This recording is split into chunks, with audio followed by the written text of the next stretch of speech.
जय श्री राम, जय श्री राम, जय श्री राम। कोमल श्यामलांगं सीता समारोपति वामभागं पाणिमोहसायकं चारुचापं नमामि रामं रघुवंशनाथं नमामि रामं रघुवंशनाथं। प्रिय श्रोता बंधु, भक्ति मार्ग तरफ आपण मानक मोर स्वागत। आपण माने श्रवण करुछंती सेही महान कवि कालजयी संत तुलसीदासंकर अमृत लेखनी झरी पड़िथिबा सेही महान पुरुष श्रीरामंकर जन्म जीवनी उपरे आधारित श्रीरामचरित मानस पूर्व अध्याय रे आपण माने श्रवण करिथिले। श्रीराम लक्ष्मण बाहरे आसी आकाश को चाहिछंती। आकाश रे चंद्रर किरण रे जाजुल्यमान होई उठिछि धरा। सेही धरा पृष्ठरे प्रभु श्रीराम भावना राज्य रे भासी जाई माता सीतांकर सौंदर्य को चंद्र सहित तुलना करिछंती। यह ही थिला पूर्व अध्यायर कथावस्तु। आसंतु आगकू जिबा आउ कौन हेउछि संपूर्ण रूपे श्रवण करिबा। नारायणं नमस्कृत्यं नरो चैवं नरोत्तमं देवीं सरस्वतीं व्यासं ततो जयमुदीरयेत्। मूकं करोति वाचालं पङ्गुलङ्घयते गिरिजत्कृपातमहं वन्दे परमानन्दमाधव परमानन्दमाधव। बंधु वचन सुनि प्रभु मुस्काने होई सुचि सहज पुनीत नहाने। नित्य क्रिया करी गुरु पाहियाए चरण सरोज सुभग शिरनाई। भाईर कथा सुनी प्रभु हसिले। तापरे नित्य पवित्र श्रीराम शौच स्नान कले एवं नित्य कर्म सारी गुरुंक निकट को आसी गुरुंकर सुंदर चरण कमल रे प्रणाम कले। सतानंदु तब जनक बोलाए कौशिक मुनि पाहि तुरत पठाए। जनक विनय तिन्हाई सुहाई हर से बोलिए दौ भाई। तेणे महाराज जनक तांको गुरु सतानंद को डकाइले एवं से पहुँचीबा मात्रे तांकु तुरंत विश्वामित्रंक निकट को पठाई देले। से आसी विश्वामित्रंकु जनकंक विनती जणाइले। विश्वामित्र आनंदित होई राम लक्ष्मण दुई भाई को डकाइले। सतानंद पद बंदी प्रभु बैठे गुरु पाहि जाई। चलहु तात मुनि कहे तब पठावा जनक बोलाई जनक बोलाई जनक बोलाई। सतानंदंक चरण वंदना करि सारी प्रभु श्रीराम जाई गुरुंक पाखरे बसिले। मुनि कहिले बापा चाल जिबा महाराज जनक डकाई छंती।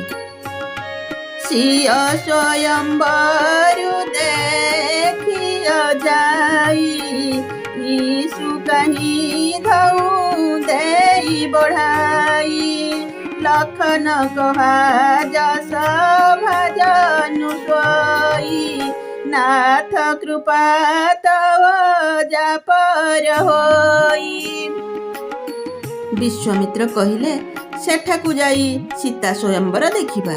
देखा जाऊ ईश्वर काहाकू जस देउछंती। लक्ष्मण कहिले प्रभु आपणकर जहा उपरे कृपा हेबो से ही जस पाइबार पात्र हेबो धनु भांगिबार गौरव लाभ करिबो। हर से मुनि सब सुनि बरबानी दिने आशीष सबहि सुख मानी। पुनि मुनि वृंद समेत कृपाला देखा न चले धनु समखमला यही सुंदर वचन सुनी सबु मनरानंदे जाई सिधारे बसिबु। यही सुंदर वचन शुणी सबु मुनि आनंदित होइगले। समस्ते दुई भाई को आशीर्वाद देले। तापरे मुनि मानकर सहित कृपालु श्रीराम धनुर्यज्ञशाला देखिबाकू चलीगले। रंग भूमि आए दऊ भाई असी सुधि सब पूरब सिंह पाई चले सकल गृह काज विसारी बाल जुबान जरठ नर नारी। दुई भाई रंगभूमि को आसुथिबार समाचार पाइबा क्षणी घरर कामधंदा भूली नगर रे बालक वृद्ध युवक युवती तार स्त्री पुरुष समस्त सेठाकू चली आसिले। देखी जनक भीर भई भारी सूची सेवक सब लिए हकारी तुरत सकल लगन पही जाहु आसन उचित देहु सब काहू। लोक भीड़ बढ़ुथिबा देखि जनक निजर विश्वस्त सेवक मानंकु डाकी कहिले तुम्भे जाई लोक मानंकु यथायोग्य आसन देबार व्यवस्था कर। कही मृदु वचन विनीत तिन्ह बैठारे नर नारी उत्तम मध्यम नीच लघु निज निज थल नुहारी निज थल नुहारी। ସେହି ସେବକ ମାନେ ସମସ୍ତଙ୍କର କୋମଳ ଓ ନମ୍ର ବାଣୀରେ ଅନୁରୋଧ କରି उत्तम मध्यम निम्न ଓ ଲଘୁ ସବୁ ଶ୍ରେଣୀରେ ନରନାରୀଙ୍କୁ ଯଥାଯୋଗ୍ୟ ସ୍ଥାନରେ ବସାନ୍ତି। ରାଜକୁମାର ତେହି ଅବସରାଏ मनहु मनोहर तन छाए गुण सागर नगर बर वीरा सुंदर श्यामल गौर शरीरा। एही समय रे राजकुमार द्वय अर्थात राम लक्ष्मण जाई सेठरे पहुंची गले। से दुहे एते सुंदर होइथांदी जे लागुथिला सते जेपरी मनोहरता ही सेमानंक देहरे छाई होई रहिछि। उभय अति सुंदर जणे श्यामल आर जनक गौर तुहे थिले गुणर सागर विचक्षण एवं श्रेष्ठ वीर। राज समाज विराज तरुरे कुडगन महु जनु जुग विधुपुरे जिन के रही भावना जैसी प्रभु मुरति तिन्ह देखी दैसी। राजागणଙ୍କ ମଧ୍ୟରେ ସେହି ଦୁଇ ଭାଇ ତାରାଗଣଙ୍କ ମଧ୍ୟରେ ଦୁଇଟି ପୂର୍ଣ୍ଣଚନ୍ଦ୍ର ପରି ଶୋଭା ପାଉଥାନ୍ତି। ଯେଉଁମାନଙ୍କ ମନରେ ଯେପରି ଭାବନା ଥିଲା ପ୍ରଭୁଙ୍କ ମୂର୍ତ୍ତିକୁ ସେମାନେ ସେହିପରି ଦେଖିବାକୁ ପାଇଲେ। ଦେଖହି ରୂପ ମୋହର ଧୀରା मनहु वीर सुधरे शरीरा डोरे कुटिला नृप प्रभु ही निहारी मनहु भयानक मूरति भारी। महारणधीर राजा माने श्रीरामंक रूप देखिदे भाविले सते कौन साक्षात वीरर सही देह धरी चली आसी कि। कुटिल राजा मानंकु देखि डरीगले।